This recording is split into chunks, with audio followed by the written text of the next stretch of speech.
በስመ አብ ወወልድ ወመንፈስ ቅዱስ አሐዱ አምላክ አሜን።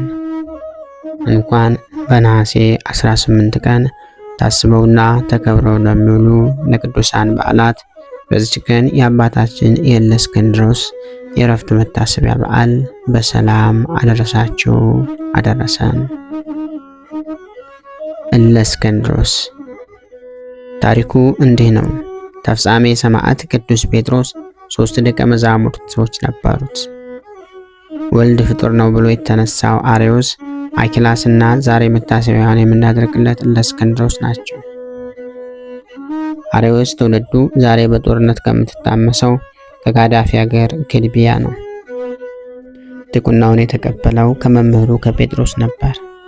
በኋላ ግን አርዮስ ኑፋቄውን ሲያመጣ ቅዱስ ጴጥሮስ አወገዘው። ቅዱስ ጴጥሮስ ሊሞት አኪላዎስ ሊቀ ጳጳስ ሆኖ አርዮስን ከግዝቱ ይፈተዋል፣ ቅስናም ይሾመዋል። ነገር ግን በወንበሩ 6 ወር ብቻ ነው የቆየው። እሱ የሞትና እለእስክንድሮስ ሊቀ ጳጳስ ሆኖ አርዮስንም ድጋሚ ያወግዘዋል። አርዮስም ክህደቴን ትቼ ወደ አባቶች ሃይማኖት ተመልሼ ነበር፣ እለእስክንድሮስ ያለ አግባብ አወገዘኝ ብሎ ክስ ይጀምራል። ንጉሱም ለምን አወገዝከው ይለዋል።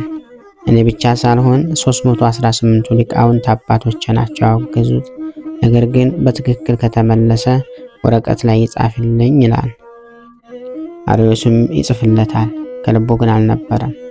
ንጉሱ አሁን ምንም ምክንያት የለህም፣ ከግዝቱ ፍትሃው ይለዋል። በዚህም ጊዜ እለእስክንድሮስ በጣም ይጨነቃል። 1 ሳምንት ብቻ ስጠኝ ይለዋል። ንጉሱም እሺ፣ ሌላ ምክንያት ግን አልቀበልም ይለዋል። እለእስክንድሮስ በዚህ ጊዜ አባቶችን ሰብስቦ በጉዳይ ላይ ይወያያሉ። በትክክልም ከተመለሰ ቀድሶ ያቁርብ ብለው ይወስናሉ። አርዮስ ሊቀድስ ገባ። አሐዱ አብ ቅዱስ ብሎ አሐዱ ወልድ ቅዱስ ሊል ሲል ሆዱን ያመዋል፣ ወደ ውጭም ይወጣል፣ አንጀቱ ተዘርግፎም ይሞታል። ታሪኩ እጅግ በጥቂቱ እስከዚህ ድረስ ነው። አባታችን እለእስክንድሮስ የእስክንድርያ ሊቀ ጳጳስ ሆኖ 22 ዓመት ከ10 ወር መንጋውን በፍቅር ሲመራ ቆይቶ በዛሬዋ ቀን አርፏል። ነሐሴ 18 ቀን ታስበውና ተከብረው የሚውሉ ዓመታዊ የቅዱሳን በዓላት ምስካረ ፍልሰታ ለማርያም ድንግል 3ኛ ቀን ቅዱስ እለእስክንድሮስ ሊቅ፣ ቅዱስ እንድራኒቆስ ዲያቆን፣ አባ ዘክርስቶስ ዘወሎ ኢትዮጵያዊ ጻድቅ ናቸው። ወርሃዊ መታሰቢያ ደግሞ ቅዱስ ፊልጶስ ሐዋርያ፣ አቡነ ኤዎስጣቴዎስ ሰባኪ ሃይማኖት ረባን፣ አቡነ አኖሬዎስ ዘደብረ ጽጋግ፣ ማር ያዕቆብ ግብፃዊ፣ ቅዱስ ያዕቆብ ሐዋርያ ከ72ቱ አርድእት አንዱ ነው።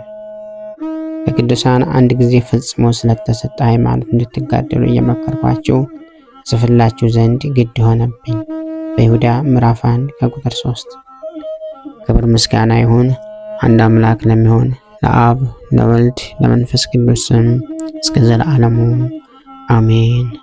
ወስብሐት ለእግዚአብሔር ወለወላዲቱ ድንግል ወለመስቀሉ ክቡር። ይቆየን።